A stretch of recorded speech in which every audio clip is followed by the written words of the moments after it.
கதைக்கும் தலைப்புக்கும் ரொம்ப பொருத்தம் இருக்கணும்னு நான் நினைப்பேன். அந்த கதையை தனியாக பிரித்து பார்த்தா அதான் படம் முடிச்சுட்டு வெளியே வந்து 20,000 கண்கள் அந்த டைட்டில் பார்க்கும்போது பார்த்தீங்கன்னா இப்போ இரவில் தான் நிறைய விஷயங்கள் நடக்கும். ஆனால் யாருமே பார்க்க மாட்டாங்க, ராத்திரி வந்து அமைதியாக இருக்கும் அப்படின்ற மாதிரி நினைப்போம் நம்ம. ஆனால் அந்த க்ரைம்லாம் யாரோ ஒருத்தங்க பார்த்துட்டு இருக்காங்க அப்படின்ற மீனிங்கில் வச்ச தலைப்பு தான் அது. பிளாக்மெயில் வந்து பார்த்தீங்கன்னா டைட்டிலே கதையை சொல்லிடணும் அப்படின்னு டிசைட் பண்ணோம். வேற எந்த தலைப்புமே பொருத்தமாக இல்லை இதுக்கு. ஸோ பிளாக்மெயில்னால் பிளாக்மெயில், யாரை எதனால் எப்படி ஏன் பண்ணுறாங்கன்றது தான் கதை. இப்போது இன்றைக்கி வந்து சோஷியல் மீடியாவோட தாக்கம் ரொம்ப அதிகமாகிடுச்சு. டப்புன்னு ஒருத்தங்களை ஃபோட்டோ எடுக்கிறாங்க, அந்த ஏஐயில் மாற்றிடுறாங்க, மாற்றி அதை போட்டு பணம் பறிக்கிறாங்க, இல்லை வந்து வீடியோ காலில் வராங்க, பிரச்சனை பண்ணுறாங்க, வீடியோ எடுத்து வச்சுக்கிறாங்க. இது மாதிரி நிறைய வந்துட்டுருக்கு. ஜிவி சார் வந்து பார்த்தீங்கன்னா ஒரு பாய் நெக்ஸ்ட் டோராக நிறைய படங்கள் பண்ணியிருக்காரு. ஒரு யங் ஹீரோவாக வேணும், பாய் நெக்ஸ்ட் டோராக இருக்கணும் அப்படின்னு யோசிக்கும் போது எனக்கு டக்குன்னு அவர் தான் ஞாபகத்துக்கு வந்தார். ஸோ ஒரு மனைவியோட ரகசியத்தை கூட தப்பாக எடுத்துக்காம பாதுகாக்கிற ஒரு கணவனாக நடிச்சிருப்பாரு. ஸோ அதுக்கு அவர் ரொம்ப நல்ல சாய்ஸாக இருந்தார். உங்களோட படங்கள் வந்து 3 படங்களுமே வந்து ரொம்பவே வந்து த்ரில்லிங்காக அடுத்தடுத்து என்ன நடக்கும் அப்படின்றது வந்து பார்க்குற ஆடியன்ஸால் கெஸ்ஸே பண்ண முடியல. எப்படி இப்படியெல்லாம் ஒரு கதை வந்து எதை இன்ஸ்பயர் பண்ணி நீங்கள் வந்து எடுக்கிறீங்க சார்? ஒன்றும் இல்லை, நியூஸ் பேப்பரில் இன்றைக்கி வந்து அவ்வளோ செய்திகள் வருது. அதுவும் இல்லாமல் ஏகப்பட்ட டிவி நியூஸ் சேனல்ஸு, இது ரெகுலராக பார்த்தாலே போதும், அவ்வளோ கதைகள் இருக்குது. நான் பொதுவாக டெய்லி நியூஸ் பேப்பரு எல்லாம் படிப்பேன். பேசிக்காக ஜேர்னலிஸ்ட்டாக இருந்ததால் நான் அதெல்லாம் நிறைய வாட்ச் பண்ணுவேன். இன்றைக்கி என்ன மாதிரியான குற்றங்கள் நடக்குது, அதை எப்படி இன்வெஸ்டிகேஷன் பண்ணுறாங்க அப்படின்றலாம் கொஞ்சம் கவனமாக பார்ப்பேன். அந்த அடிப்படையில் பண்ணப்பட்ட கதைகள் தான் அதெல்லாம். கதைகள் சரி, ட்ரூ இன்சிடென்ட்ஸை பேஸ் பண்ணி நீங்கள் எடுக்கிறீங்க. உங்கள் படத்தோட டைட்டில் எல்லாமே வந்து ரொம்ப டீப்பாக ஆழமாக இருக்குது. அதாவது உங்கள் டைட்டிலே வந்து பார்த்தீங்கன்னா 20,000 கண்கள் அப்படின்னா அப்போ இந்த கதையில் என்ன இருக்கும் அப்படின்னு அந்த டைட்டிலே நம்மள வந்து தூண்டுது, டெம்ப் பண்ணி பார்க்க வைக்குது. அதே மாதிரி இப்போ வந்த ரீசெண்டாக பிளாக்மெயிலாக இருக்கட்டும், கண்ணை நம்பாதே, இந்த படங்களோட டைட்டில்லாம் எப்படி சார் சூஸ் பண்ணுறீங்க? கதைக்கும் தலைப்புக்கும் ரொம்ப பொருத்தம் இருக்கணும்னு நான் நினைப்பேன். ஸோ அந்த கதையை தனியாக பிரித்து பார்த்தா அதான் படம் முடிச்சுட்டு வெளியே வந்து 20,000 கண்கள் அந்த டைட்டில் பார்க்கும்போது பார்த்தீங்கன்னா இப்போ இரவில் தான் நிறைய விஷயங்கள் நடக்கும். ஆனால் யாருமே பார்க்க மாட்டாங்க, ராத்திரி வந்து அமைதியாக இருக்கும் அப்படின்ற மாதிரி நினைப்போம் நம்ம. ஆனால் அந்த க்ரைம்லாம் யாரோ ஒருத்தங்க பார்த்துட்டு இருக்காங்க அப்படின்ற மீனிங்கில் வச்ச தலைப்பு தான் அது. அதனால ரொம்ப பொருத்தமாக இருக்கும். அதே மாதிரி கண்ணை நம்பாதே வந்து படத்தில் நிறைய ஈவெண்ட்ஸ் நடக்கும், இதெல்லாம் உண்மைன்னு சொல்லி நம்ப வச்சுருப்போம். ஆனால் கடைசியில் பார்த்தீங்கன்னா அது இல்லை, உங்கள் கண்ணே நம்பாதீங்க, நீங்கள் தீர விசாரிக்கணும் அதுதான் அப்படின்றத யோசித்து தான் அந்த டைட்டில் வச்சோம். பிளாக்மெயில் வந்து பார்த்தீங்கன்னா டைட்டிலே கதையை சொல்லிடணும் அப்படின்னு டிசைட் பண்ணோம். வேற எந்த தலைப்புமே பொருத்தமாக இல்லை இதுக்கு. ஸோ பிளாக்மெயில்னால் பிளாக்மெயில், யாரை எதனால் எப்படி ஏன் பண்ணுறாங்கன்றது தான் கதை. ஸோ கதைக்கும் அதோட திரைக்கதைக்கும் டைட்டிலுக்கும் சம்மந்தம் இருக்கணும், ரொம்ப ஆழமான ஒரு விஷயமா இருக்கணும்னு யோசிச்சு வைக்கப்பட்ட தலைப்பில் அப்படி தான் வைக்கிறேன் எல்லா படத்துக்குமே. ஓகே. ஸோ இப்போ பொதுவாக நீங்கள் ஏதாவது யாரையாவது பெரிய விஷயத்தில் பிளாக்மெயில் ஏதாவது பண்ணியிருக்கீங்களா?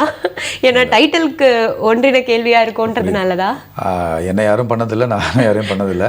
சின்ன வயசில் நம்ம பேசுவோம் இல்லையா, டே சொல்லனா அப்பா கிட்ட போட்டு கொடுத்துருவேன், அம்மா கிட்ட போட்டு கொடுத்துருவேன், மிஸ் கிட்ட போட்டு கொடுத்துருவேன், அந்த மாதிரி ஸ்கூல் டேஸில் சின்ன வயசில் இருந்திருக்கு. அது விளையாட்டாக நடந்தது, மற்றபடி சீரியஸான எதுவும் எனக்கு இல்லை. ஓகே. ஸோ இப்போ பிளாக்மெயில் படத்துக்கு வந்து பார்த்தீங்கன்னா அந்த இன்ஸ்பிரேஷன் எங்கேருந்து வந்து சார் இந்த கதைக்கானது? அதான் நான் சொல்கிறேனே, நியூஸ் பேப்பர்ஸ் தான். News papers, TV news. இப்போது இன்றைக்கி வந்து சோஷியல் மீடியாவோட தாக்கம் ரொம்ப அதிகமாகிடுச்சு. டப்புன்னு ஒருத்தங்களை ஃபோட்டோ எடுக்கிறாங்க, அந்த ஏஐயில் மாற்றிடுறாங்க, மாற்றி அதை போட்டு பணம் பறிக்கிறாங்க, இல்லை வந்து வீடியோ காலில் வராங்க, பிரச்சனை பண்ணுறாங்க, வீடியோ எடுத்து வச்சுக்கிறாங்க. இது மாதிரி நிறைய வந்துட்டுருக்கு. ஆனால் அது கொஞ்சம் பழைய விஷயந்தான். ஆனால் அதோடு சேர்ந்து இப்போது அதோட தொடர்ச்சியாக வேறு சில சம்பவங்கள் இருந்தால் எப்படி இருக்கும் அப்படின்னு யோசிச்சதோட விளைவு தான் அந்த படம். ஓகே. ஸோ இப்போ இந்த படத்தில் வந்து கேஸ்டிங், ஜிவி பிரகாஷ் சார் வந்து இந்த படத்துக்கு வந்து சூட்டபிளான கேரக்டராக இருப்பார். ஸ்ரீகாந்த் சார், பிந்து மாதவி, இந்த மாதிரி இவங்களெல்லாம் நீங்கள் வந்து எப்படி கரெக்டாக இருப்பாங்க அப்படின்றத நீங்கள் டிசைட் பண்ணீங்க இந்த ரோலுக்கு? ஜிவி சார் வந்து பார்த்தீங்கன்னா ஒரு பாய் நெக்ஸ்ட் டோராக நிறைய படங்கள் பண்ணியிருக்காரு. ஒரு யங் ஹீரோவாக வேணும், பாய் நெக்ஸ்ட் டோராக இருக்கணும் அப்படின்னு யோசிக்கும் போது எனக்கு டக்குன்னு அவர் தான் ஞாபகத்துக்கு வந்தார். அப்போ அவர்கிட்ட நான் ஃபோன் பண்ணி பேசிட்டு ஒரு ஸ்னாப்ஸஸ் அமிச்சு கதை உங்களுக்கு பிடிச்சிருந்தா நேரேட் பண்ண அப்படின்னு சொல்லும்போது ஸ்னாப்ஸஸ் படிச்சுட்டு கூப்பிட்டாரு. கதையை ஃபுல்லாக 2 hours நேரேட் பண்ணால் ரொம்ப பிடிச்சிருந்துச்சு, பண்ணலான்னாரு. ஸோ அப்படி தான் அவர் உள்ள வந்தார். ஸ்ரீகாந்த் சார் டேரக்டாக அவர் தான் போய் அப்ரோச் பண்ணிருக்கீங்க. Fine fine.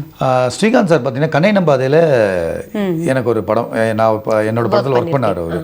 ரொம்ப ஸ்வீட்டான ஒரு கேரக்டர். இந்த மாதிரி ரோலுக்கு ரொம்ப பொருத்தமாக இருப்பார் அவர். ஸோ ஒரு ஹஸ்பண்ட் அண்ட் ஒய்ஃபு இவங்க இருந்தால் நல்லாயிருக்கும். அப்போ ஸ்ரீகாந்த் சார் மாதிரி ஒருத்தர் இருந்தால் நல்லாயிருக்கும்னு யோசித்தேன். ஸோ திரும்ப அவரே நம்ம அப்ரோச் பண்ணலாம் அப்படின்ற மாதிரி மைண்டில் வச்சுக்கிட்டு, இன்னொன்று போன படத்தில் அவர் நெகட்டிவாக காட்டியிருந்தேன் நான். இது வரைக்கும் அவர் நெகட்டிவ் பெருசாக பண்ணதில்லை, கண்டிப்பாக நெகட்டிவாக இருந்தார். ஆமாம், இந்த படம் பார்க்கும்போது ஆடியன்ஸ் மைண்டில் ஒரு நெகட்டிவ் தாட் அவர் பேலாம் இருக்கும், அதை நம்ம மாற்றணுன்றதுக்காக தான் அவரை கேஸ்டிங் பண்ணது. படத்தில் ரொம்ப பாசிட்டிவான கேரக்டராக இருப்பார், ரொம்ப ரொம்ப நல்ல பாசிட்டிவ். ஒரு மனைவியோட ரகசியத்தை கூட தப்பாக எடுத்துக்காம பாதுகாக்கிற ஒரு கணவனாக நடிச்சிருப்பாரு. ஸோ அதுக்கு அவர் ரொம்ப நல்ல சாய்ஸாக இருந்தார். அப்படியே அவருக்கு பேரா யார் பண்ணலாம்னு நினைக்கும் போது எப்படி பூமிகா மேடம் வந்து கண்ணை நம்பாதையில் வந்து ரொம்ப நாள் கழிச்சு அதில் கேஸ்டிங் பண்ணணும், அந்த மாதிரி எந்த ஹீரோயின் வந்து சமீபத்தில் நடிக்கல ஆனால் நல்ல பொட்டன்ஷியல் நடிக்கிற பொட்டன்ஷியல் உள்ள ஒரு ஹீரோயினாக பார்க்கும்போது எனக்கு பிந்து மாதவி கரெக்டாக இருந்தாங்க.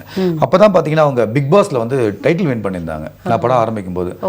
இன்னொன்று தெலுங்குலேயும் அவங்களுக்கு ஒரு மார்க்கெட் இருந்துச்சு, ஸ்ரீகாந்த் சாருக்கும் மார்க்கெட் இருந்துச்சு. ஸோ அவங்களை கேஸ்டிங் பண்ணலான்னு நான் கூப்பிட்டு பேசி கதையை சொல்லும்போது ஒரு குழந்தைக்கு அம்மான்றதும் அவங்க ஏற்றுக்கிட்டு அவங்களோட நல்ல பெர்ஃபார்மன்ஸ் அந்த படத்தில் கொடுத்துருந்தாங்க. அப்படிதான் அவங்க வந்தாங்க. ஸோ நீங்கள் சொன்னீங்க இந்த ட்ரூ இன்சிடென்ட்ஸ் எல்லாமே வந்து நியூஸ் பேப்பர் மேகசின்ஸ் இந்த மாதிரி விஷயங்கள்லேருந்து நீங்கள் எடுக்கிறீங்க அப்படின்னு சொல்லி. ஸோ அதை வந்து ஸ்க்ரீன் பிளேவாக படத்தில் கொண்டு வரணும் அப்படின்னா அது அவ்வளோ சாதாரண விஷயமே கிடையாது. ரொம்ப சேலஞ்சஸ், ரொம்ப ஸ்ட்ரகிள், ரொம்ப எஃபர்ட்ஸ் இருக்கும், நிறைய உழைப்பு இருக்கும். இதை எப்படி சார் நீங்கள் பாசிபிள் ஆக்குறீங்க? அதான் நீங்கள் சொல்கிறது உண்மை. ஒரு நியூஸ் அப்படியே படமாக்க முடியும், அப்போ டாக்குமெண்ட்ரி ஆகிடும் அது. ஸோ இப்போ அதில் வந்து வணிக ரீதியாக அந்த திரைக்கதையை அமைக்கிறதுக்கு வந்து நிறைய விஷயங்கள் உள்ளே கொண்டு வரணும். சாங்ஸ் பிளேஸ்மெண்ட்டு, அப்புறம் என்கேஜிங் ஃபேக்டர் கொண்டு வரணும். அதில் இப்போ வந்து ஒரு காதல் இருக்கணும். இப்போ உதாரணத்துக்கு பிளாக்மெயிலே பார்த்தீங்கன்னா ஹீரோ அந்த பிரச்சனைக்குள்ளே எப்படி வராருன்னு பார்த்தீங்கன்னா ஒரு காதலால் தான் வந்துருக்கு. ஒரு ஒரு கல்யாணமான ஒரு பொண்ணை ஒருத்தன் பிளாக்மெயில் பண்ணி பணம் பறிக்கிறான் அப்படின்றது கதை அப்படின்னு வச்சுங்களேன். இப்போ இது அப்படியே சொன்னேன்னு வச்சுங்களேன், பழைய கதை இது நிறைய நியூஸில் பார்த்துட்டோம் நம்ம. அப்போ அதை ஒரு கதையோட மெயின் பாயிண்ட்டாக வச்சுக்கிட்டு அதுக்குள்ளே ஒரு ஹீரோ கேரக்டர் நம்ம ஃபிக்ஸ் பண்ண வேண்டியிருக்கு. அப்போ ஹீரோக்கு என்ன வேலை, ஹீரோ வந்து யார், அவனோட ஃப்ரெண்ட்ஸ் யார், அவங்க என்ன பண்ணுறாங்க, இப்போ அவங்க அந்த ஃப்ரெண்ட்ஸ் என்ன அவங்க சும்மா வந்துட்டு போகக்கூடாது, அவங்களுக்கு கதைக்குள்ளே இருக்கணும். அப்போ அவங்களுக்கு ஒரு முக்கியத்துவம், அவங்களோட ஃபேமிலி, அவன் வீடு எப்படி இருக்கும், இப்போ அவன் என்ன மாதிரி வேலை பார்க்குறான், அவன் இந்த இன்சிடென்ட்குள்ளே எப்படி வரான், இந்த மாதிரி ஒவ்வொரு விஷயங்களையும் பார்த்து செதுக்கி ஒவ்வொன்றா சேர்த்து அது மட்டும் இல்லாமல் பிளாக்மெயிலில் ஃபஸ்ட்டு சீனில் பார்த்தீங்கன்னா ஒரு சம்பவம் நடக்கும், அதை மிடில் ஆஃப் த படத்தில் கனெக்ட் பண்ணுவோம், எண்ட் ஆஃப் த படத்தில் கனெக்ட் பண்ணுவோம், இன்டர்வலில் கனெக்ட் பண்ணுவோம். இந்த கனெக்டிவிட்டி இதெல்லாம் யோசிச்சு பண்ணுறது கொஞ்சம் டைம் எடுத்து பண்ணுறக்கூடிய ஒரு ப்ராசஸ் தான். அப்படி பண்ணும்போது கரெக்டாக அது வரும், அதான் ஸ்க்ரீன் பிளேவாக மாறுது. ஓகே, ஸோ நீங்கள் சொன்னீங்க நிறையா இன்கார்பரேட் பண்ண வேண்டியிருக்கு விஷயங்கள், சாங்ஸாக இருக்கட்டும், இல்லை ஒரு ஹீரோனா அவரோட லவ் பற்றி அது மட்டும் இல்லாமல் ஒரு ஹீரோக்கு ஒரு இமேஜின் இருக்கும் சினிமாவில் ஆடியன்ஸ் மத்தியில், அதை கெடுக்கக்கூடாது. இப்போ அவர் வந்து இந்த இடத்துல அடிப்பாருன்னா அவருக்கு ஒரு ஃபைட் வைக்கணும், அவருக்கு ஒரு சாங் வைக்கணும், அதுக்கப்புறம் மற்ற கேரக்டரும் இம்பார்ட்டன்ஸ் கொடுக்கணும். இது எல்லாமே யோசிச்சு திரைக்கதையில் பண்ணணும். எது ஒன்று குறைஞ்சாலுமே ஆடியன்ஸோ இல்லை ரிவ்யூவர்ஸோ கேள்வி கேட்பாங்க. இப்போ இந்த படத்துலையுமே ரிவ்யூவர்ஸ் வந்து பாசிட்டிவ் சொல்லியிருக்காங்க, மைனஸ் சொல்லியிருக்காங்க. பாசிட்டிவாக எடுத்துக்கிட்டு மைனஸ் வந்து அடுத்த படத்தில் சரி பண்ணிக்கணும். டெய்லி கற்றுக்கணும், ஸ்க்ரீன் பிளேவும் கற்றுக்கிட்டு தான் இருக்கும். இப்போ நான் தான் பர்ஃபெக்டாக ஸ்க்ரீன் பிளே பண்ணுறேன்லாம் இல்லை, அது தப்பான ஒரு வாதமும் கூட. டெய்லி சினிமாவில் வந்து கற்றுக்கிறது தானே.